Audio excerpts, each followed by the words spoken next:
ഇന്നലെ ബാംഗ്ലൂരിലുള്ള ഒരു cafe owner വിളിച്ചിട്ട് പറഞ്ഞു അയാൾക്ക് ഏറ്റവും കൂടുതൽ സെയിൽ ഉണ്ടായിരുന്ന ഡിഷിന് ഇപ്പൊ കുറച്ച് കാലമായിട്ട് സെയിലില്ല, എന്താ കാരണം മനസ്സിലാവുന്നില്ല എന്ന് പറഞ്ഞു.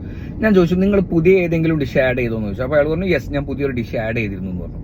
അതിന് ഇതിനെക്കാട്ടിലും പ്രൈസ് കുറവാണോ എന്ന് ചോദിച്ചു.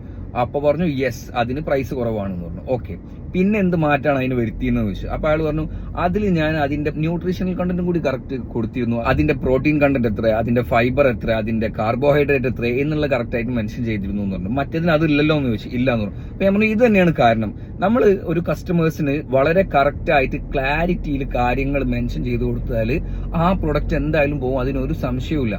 ഇങ്ങനെയാണ് നമ്മൾ ചെയ്യേണ്ടത്. ഈ ഒരു കാര്യം ബിസിനസ് ചെയ്യുന്ന ആർക്കും അപ്ലിക്കബിൾ ആണ്. നിങ്ങളൊരു പ്രൊഡക്റ്റോ സർവീസോ വെക്കുന്നുണ്ട് എന്നുണ്ടെങ്കിൽ നിങ്ങൾ കൊടുക്കുന്ന ഓഫറിന് നല്ല ക്ലാരിറ്റി ഉണ്ട് എന്നുള്ളത് മേക്ക് ഷുവർ ചെയ്യുക. ഇത് കണ്ടിട്ട് നമ്മളോട് ഇങ്ങനെ ക്വസ്റ്റ്യൻസ് ചോദിക്കാൻ നിൽക്കരുത്. ഫ്രിക്ഷൻ ഇല്ലാതെ പർച്ചേസ് ചെയ്യാൻ കഴിയുന്ന അനുഭവം കസ്റ്റമേഴ്സിന് കൊടുക്കുക. എത്ര അധികം ഫ്രിക്ഷൻ ഉണ്ടോ അത്രയധികം റെസിസ്റ്റൻസ് വരും പർച്ചേസ് നടക്കാൻ വേണ്ടി.